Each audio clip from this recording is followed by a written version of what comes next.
লাভজনক বলতে আসলে মাংসের জন্য যদি অনেকেই করে বা ডিমের সাইজের বাজারে চিন্তা করে, তাহলে আপনার জাম্বু পাখিটা আপনার ডিমের সাইজটা বেশি, ওটার ওজনও বেশি।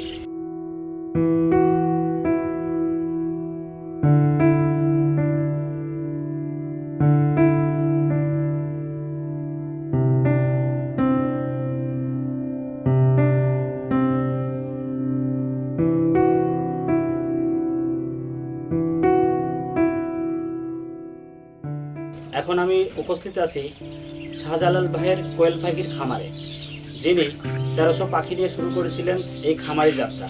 আজ তিনি 10,000 পাখির মালিক।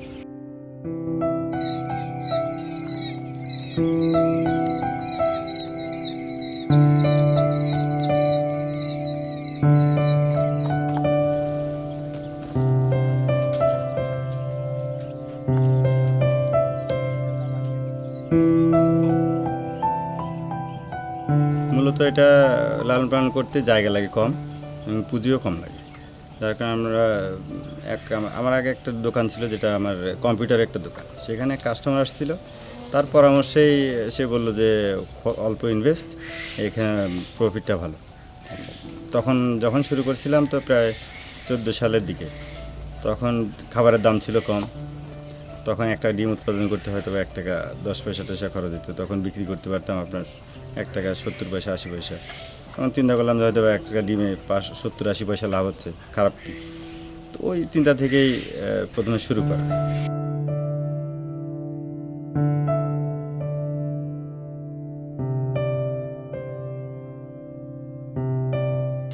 1300 পাখির মতো নিয়ে শুরু করেছিলাম।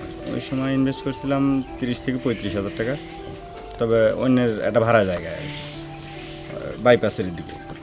পরে ওখান থেকে ওই যে ভাইটা পরামর্শ দিয়েছিল, সে পার্টনার ছিল আর কি, কিন্তু তখন তার অ্যাক্টিভিটিস একটু সে ঠিকমতো দেখভাল করতো না। পরে আমি নিজের মতো করে এখন আমার এখানেই করতেছি। আস্তে আস্তে এক রুম থেকে এখন প্রায় 16-17টা রুম মোটামুটি আছে। বাংলাদেশে মূলত 2 জাতেরই এখন আছে, একটা যেটারে মানুষ অনেকে জাম্বু বলে, অনেকে দুবাই বলে, আর একটা জাপানি। যেটা লাভজনক বলতে আসলে মাংসের জন্য যদি অনেকেই করে বা ডিমের সাইজের বাজারে চিন্তা করে, তাহলে আপনার জাম্বু পাখিটা আপনার ডিমের সাইজটা বেশি, ওটার ওজনও বেশি, যার কারণে মানুষ ওই মাংসের জন্য উৎপাদন করতে জাম্বুটা ভালো। আর যদি ডিম চিন্তা করে, জাপানিটা বেটার। ওটার খাবার খরচ কম লাগে। ডিম আপনি সাধারণত বাজারে যত বড় ডিমই দেন, রেটটা একই, পাইকারি যেখানে দেন। তো তখন আর জাম্বু দেখে না, কিন্তু জাম্বু ডিমের জন্য উৎপাদন করলে তাহলে সেটা আপনার ওই খাবার কষ্টটা একটু বেশি হয়। 45 থেকে 60 দিনের ভেতরেই মোটামুটি সবাই ডিমে এসে যায়। এমনিতে খাবারের উপযুক্ত হয়ে যায় 35 দিনের পরেই, মোটামুটি মাংসের যেটা সেটা খাবার উপযুক্ত হয়ে যায়। ওই আমরা 30 দিনের পর থেকে মোটামুটি মাংসের যে পাখিটা ওইটা বিক্রি শুরু হয় আর কি। অনেকে দেখা যাচ্ছে ওই যে পোষার জন্য নেয়, আমরা তো পাইকারি বেশি উৎপাদন করি, বাচ্চা যেগুলো হ্যাসিং করি সেটা ওইভাবে বিক্রি হয়। আর যেটা বিভিন্ন বয়সের যে যেমন নিতে চায়, মোটামুটি 25 থেকে 30 দিনের ভেতরে আপনার মেল ফিমেল চিনা যায়। ওই চিনা গেলেই মোটামুটি বেছে ওটা বিক্রি করা হয়। একটা বাচ্চা মানে বাচ্চা যখন হলো আপনার বিক্রির মতো হয়, সর্বোচ্চ কতটা ওজন হতে পারে? মানে আপনার যদি আপনি জাপানি নেন, সেটা যদি পারফেক্ট ওজনের কথা বলেন, একদম খাওয়ার পারফেক্ট একদম 35 থেকে 50 গ্রামের ভিতরে থাকে জাপানিটা। আর জাম্বুটা মিনিমাম 70 থেকে 80 গ্রাম বা 60 থেকে 80 গ্রাম এরকম, পারফেক্ট খাওয়ার জন্য। তবে অনেকে যারা হকারি করে বিক্রি করে, ওরা ওই দেখা যাচ্ছে 100 গ্রামটা 110 গ্রাম, এই পাখিটাই বেশি বিক্রি হয়। 8 থেকে 10,000 মতো পাখি ক্যাপাসিটি। তবে আমরা হ্যাসিং করাই যখন, তখন এসে অ্যাক্সেলারেটার হিসেব রাখা কখনোই সম্ভব না, কারণ প্রতি মাসে প্রায় 20 থেকে 25,000 বাচ্চা ফুটতেছে।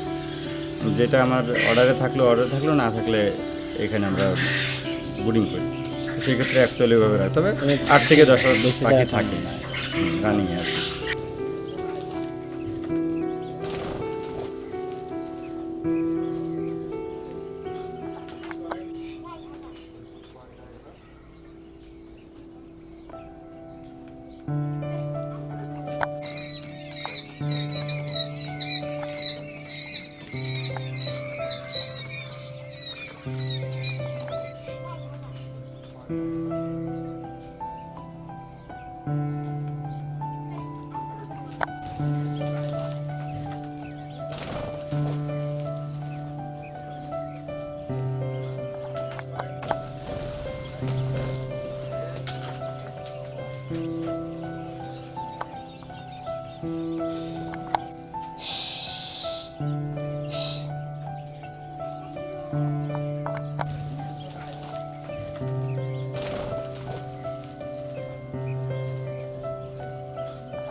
ভাই লিখে রেখে